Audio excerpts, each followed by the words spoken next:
ఒక బండి గంటకి 90 కిలోమీటర్ల వేగంతో తన డెస్టినేషన్కి వెళ్తుంది. సో నడిపేది ఒక లేడీ, హెల్మెట్ లేదు, తన వెనకాల వాళ్ళ అమ్మగారు. సో బేసిక్గా అక్కడ 3 టైప్ ఆఫ్ రోడ్స్ ఉన్నాయి. ఒకటి లెఫ్ట్ నుంచి రైట్కి వెళ్ళే వెహికల్స్, ఇంకొకటి రైట్ నుంచి లెఫ్ట్కి వెళ్ళే వెహికల్స్, అండ్ మధ్యలో ఒక రోడ్డు ఉంది. అది చాలా ఖాళీగా ఉంది. కాకపోతే అది ఓన్లీ బస్సెస్ వెళ్ళడానికి యూజ్ చేసే రోడ్ అనమాట. కానీ వీళ్ళు ట్రాఫిక్ ఎక్కువ అని చెప్పి ఆ బస్సెస్ వెళ్ళాల్సిన రోడ్డు మీద వెళ్ళారు. అక్కడ ఆల్రెడీ ఫైన్ 2035 రూపీస్ అని రాసి ఉంది. కానీ నైట్ టైం కదా, కెమెరాస్ కూడా క్యాప్చర్ చేయలేవులే అని చెప్పి ఆ ధైర్యంతో వెళ్ళారు. రోడ్డు ఖాళీగా ఉండడంతో స్పీడ్ ఇంకా పెంచింది ఆవిడ. 100 కిలోమీటర్స్ దగ్గరికి వెళ్ళేసరికి అటు నుంచి సడన్గా ఒక వెహికల్ వచ్చింది. రెండు ప్యారలల్గా సేమ్ స్పీడ్లో రావడం వల్ల బ్రేక్స్ వేయడానికి కూడా టైం సరిపోక రెండు గుద్దుకున్నాయి. అటు నుంచి వచ్చే వెహికల్ ఒక కార్.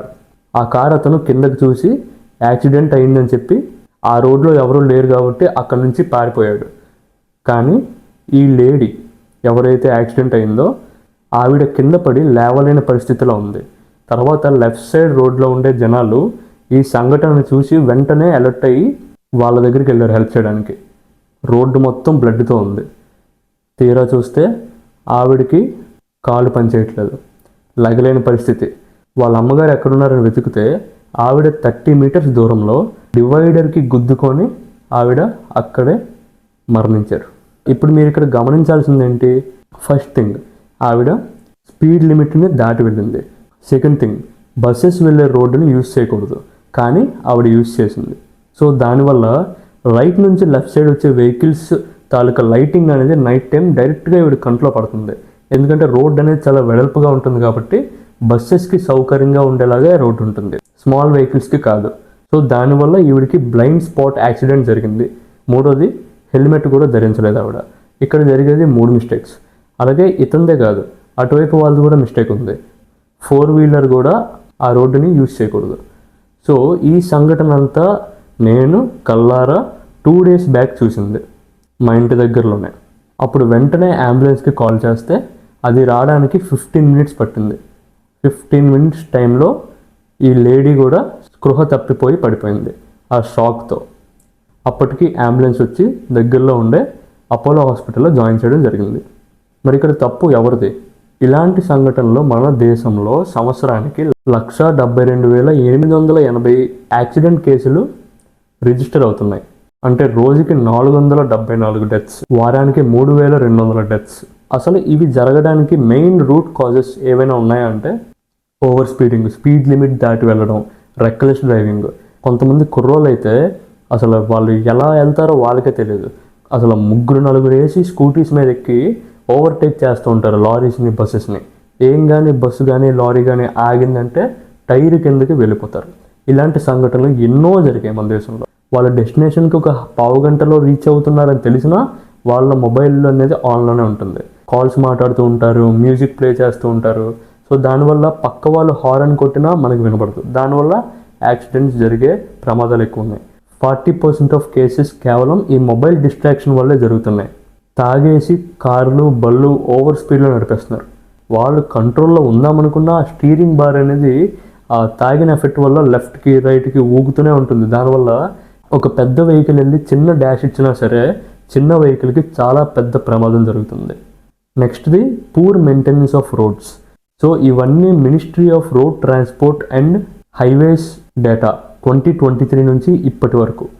మన దేశంలో కొన్ని పొలిటికల్ పార్టీస్ తాలూకా ఎమ్మెల్యేస్ ఆర్ ఎంపీస్ వాళ్ళకి కాంట్రాక్ట్ కానీ అందిందంటే ఒక హైవే వేయాలనో ఒక రోడ్ వేయాలనో వాళ్ళు ఏం చేస్తున్నారు, ఆ రోడ్డు వేయాల్సిన దానికంటే తక్కువ ఫండ్స్ అనేవి శాంక్షన్ చేసి మిగతా ఫండ్ అంతా వాళ్ళ పాకెట్స్లో నింపుకొని ఈ ఫండ్ అనేది శాంక్షన్ చేస్తున్నారు.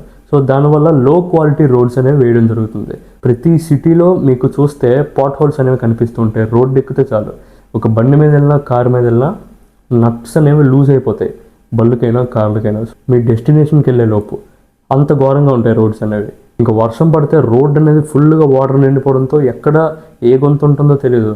సో సడన్గా దాంట్లోకి టైర్ దిగిపోయినా వెనకాలలోకి ఇబ్బందే, ముందెళ్ళలోకి ఇబ్బందే.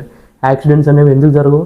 ఈజీగా జరుగుతాయి ఇలా ఉంటాయి. సో దాంతోపాటు నైట్ టైం ట్రావెలింగ్ అయితే ఇంకా పూర్ లైటింగ్ సెటప్ అనమాట. రోడ్స్ అనేవి కనీసం విజిబుల్గా ఉండవు. మనకి హెడ్ లైట్ అనేది కొంత డిస్టెన్స్ వరకు కనిపిస్తుంది, కార్ అయినా బండి అయినా. కానీ మనకు లాంగ్ డిస్టెన్స్ అనేది కనబడాలి కదా. లాంగ్ డిస్టెన్స్ కనపడాలంటే లాంగ్ డిస్టెన్స్లో మనకు ఒక స్ట్రీట్ లైట్ ఉండాలి. ఆ స్ట్రీట్ లైట్స్ అనేవి పనిచేయవు, ఉంటాయి కానీ ఎలగవు. అసలు ఆ రోడ్లు వేసినప్పుడే వాళ్ళు తక్కువ క్వాలిటీ వేయడం వల్ల ఒక 6 monthsకే వెహికల్స్ అనేవి తిరగడం వల్ల రోడ్స్ అనేవి పాడైపోతాయి. మళ్ళీ నెక్స్ట్ టైం ఆ గవర్నమెంట్ వచ్చినప్పుడే వేస్తుంది అని చెప్తారు. అంతవరకు ఈ రోడ్సే వాడడం జరుగుతుంది. ఈ హెల్మెట్లు, సీట్ బెల్ట్స్ ఇవన్నీ పక్కన పెడితే మనకి పాజిటివ్స్ అనేవి కొన్ని ఉన్నాయి. ఆంధ్రప్రదేశ్ గవర్నమెంట్ రీసెంట్గా ఒక మంచి ఇనిషియేటివ్ శాంక్షన్ చేసిందనమాట.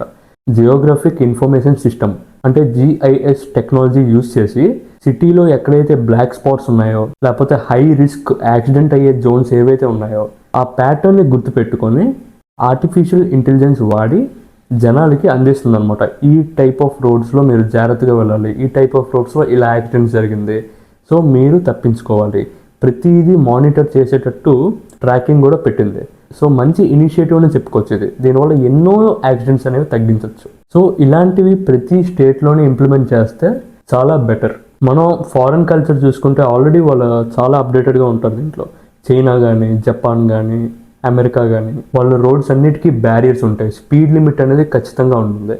స్పీడ్ లిమిట్ క్రాస్ అయిందంటే ఫైన్ వెళ్ళిపోద్ది ఇంక వాళ్ళకి. సో ఆ ఫైన్ అనేది చాలా భారీగా ఉంటుంది. మీరు అనుకోవచ్చు ఫైన్ ఒక 5 times 10 times అంటే ఒక 2000 ఉన్నదాన్ని 5000 10,000 చేస్తే దానివల్ల మనకే నష్టం అన్నాయి. కానీ ఇది ఒకసారి వినండి. కానీ పొరపాటున 1 వేలో ఎదురుగా ఏదైనా వెహికల్ వచ్చి గుద్దిందంటే అతని ఫ్యామిలీ జీవితాంతం ఎలా బతకాలని ఆలోచించాలి. అదనమాట, మీకు అర్థమైంది అనుకుంటా. సో ఆ దేశాల్లో ప్రతి వెహికల్స్కి డెడికేటెడ్ లేన్స్ అనేవి ఉంటాయి. సైకిల్ తొక్కే వాళ్ళకి సెపరేట్ లైన్ ఉంటుంది, నడిచే వాళ్ళకి కూడా ఒక లేన్ ఉంటుంది. కార్స్, బైకిల్స్, హెవీ వెహికల్స్ అన్నిటికీ డిఫరెంట్ లేన్స్ ఉంటాయి అనమాట. చాలా పద్ధతిగా ప్లాన్డ్గా ఉంటాయి. అండ్ వెహికల్స్ కూడా సేఫ్టీ పరంగా చాలా జాగ్రత్తగా మ్యానుఫ్యాక్చర్ చేసుకుంటారు వాళ్ళ దేశాల్లో. ABS బ్రేక్స్ అని, ఎయిర్ బ్యాగ్స్ అని, క్రాష్ టెస్టింగ్ అని ప్రతిదీ ఇంప్లిమెంట్ చేస్తారు వాళ్ళ వెహికల్స్లో. సేఫ్టీ అనేది హైయెస్ట్ ప్రయారిటీ ఇస్తారనమాట వాళ్ళ దేశాల్లో. అలాగే బెల్జియం, ఫ్రాన్స్ లాంటి దేశాల్లో అయితే ఆర్టిఫిషియల్ ఇంటెలిజెన్స్ కూడా వాడతారు. అదేంటంటే ట్రాఫిక్ ఎక్కడైతే ఎక్కువ ఉందో అది ముందుగానే చెప్పేస్తుంది అనమాట. సో దాన్ని అవాయిడ్ చేయొచ్చు. సో దానివల్ల ట్రాఫిక్ తగ్గుతుంది, యాక్సిడెంట్స్ కూడా తగ్గే ఛాన్సెస్ ఉంటాయి. దాన్నే స్మార్ట్ మొబిలిటీ సొల్యూషన్స్ అని కూడా అంటారు. తర్వాత సిగ్నల్స్ అనేవి ఆటోమేటిక్గా లేన్ చేంజ్ చేసినప్పుడు ఇండికేటర్స్ అనేవి ఆన్ అవ్వడం, ఇవన్నీ అడ్వాన్స్డ్ టెక్నాలజీ. నేను రీసెంట్గా చాలా హ్యాపీగా ఫీల్ అయిన ఒక సిచ్యువేషన్ గురించి మీతో షేర్ చేసుకుంటా. నేను బయటకు వెళ్ళినప్పుడు కొంతమంది జనాలు అక్కడ పోగై ఉన్నారు. ఏంటని దగ్గరికి వెళ్ళి చూసిన తర్వాత ఒక టైప్ ఆఫ్ వ్యాన్, దాని పక్కన ఒక పెద్ద టీవీ అనమాట, డిజిటల్ బోర్డు ఉంది. ఆ van left side and right side దాన్ని చూస్తున్నారు జనాలు అందరూ పక్క నుంచి. దగ్గరికి వెళ్ళాను, వెళ్తే అక్కడ అవేర్నెస్ క్రియేట్ చేస్తున్నారు అనమాట రోడ్ సేఫ్టీ గురించి. సో బేసిక్గా ఏంటంటే కొంతమంది జీబ్రా క్రాసింగ్ లేన్స్ నుంచి కాకుండా పక్క నుంచి క్రాస్ చేస్తూ ఉంటారు కదా రోడ్స్, వాళ్ళకి యాక్సిడెంట్స్ అవ్వడం, తర్వాత వెహికల్స్ అనేవి జాగ్రత్తగా తీయకపోతే దానివల్ల జరిగే అనర్థాలు ప్రతిదీ చూపించారనమాట. సో అవి చూసి కొంతమంది అయితే పక్కన జనాలు రోడ్డు మీద చాలా జాగ్రత్తగా వెళ్ళాలి, లేదంటే చాలా ప్రమాదాలు జరగచ్చు అని అనుకుంటుంటే నాకు చాలా హ్యాపీగా ఫీల్ అయ్యాను. ఎందుకంటే ఇలాంటి అవేర్నెస్ అనేది ప్రతి సిటీలో, విలేజ్లో క్రియేట్ చేయాలి. జనాలు ఎడ్యుకేటెడ్ అయితే ఓకే, జీబ్రా క్రాసింగ్ అంటే ఏంటి అలాంటివి తెలుస్తూ ఉంటాయి. కానీ అన్ఎడ్యుకేటెడ్ పీపుల్కి కూడా ఎడ్యుకేట్ చేయడం అనేది చాలా హ్యాపీగా అనిపించింది నాకు చూసాక. ఈ వీడియో మీకు నచ్చితే లైక్ చేయండి, షేర్ చేయండి, మీ ఫ్రెండ్స్ అండ్ ఫ్యామిలీ కూడా షేర్ చేయండి. ప్రతి ఒక్కరికి అవేర్నెస్ క్రియేట్ చేయండి ఈ వీడియోతో. మీ ఒపీనియన్ ఏంటో కామెంట్ చేయండి, నేను కూడా చదువుకుంటా. నేను రెస్పెక్ట్ఫుల్గా చదివి మీకు రిప్లై ఇస్తాను. అలాగే మన సబ్స్క్రైబర్స్ కూడా చదువుతారు. నెక్స్ట్ వీడియోని ఏం చేయాలనేది కూడా మీకు వీలైతే నాకు రికమెండ్ చేయండి, కన్ఫర్మ్గా చేస్తాను. Thank you for watching. See you soon.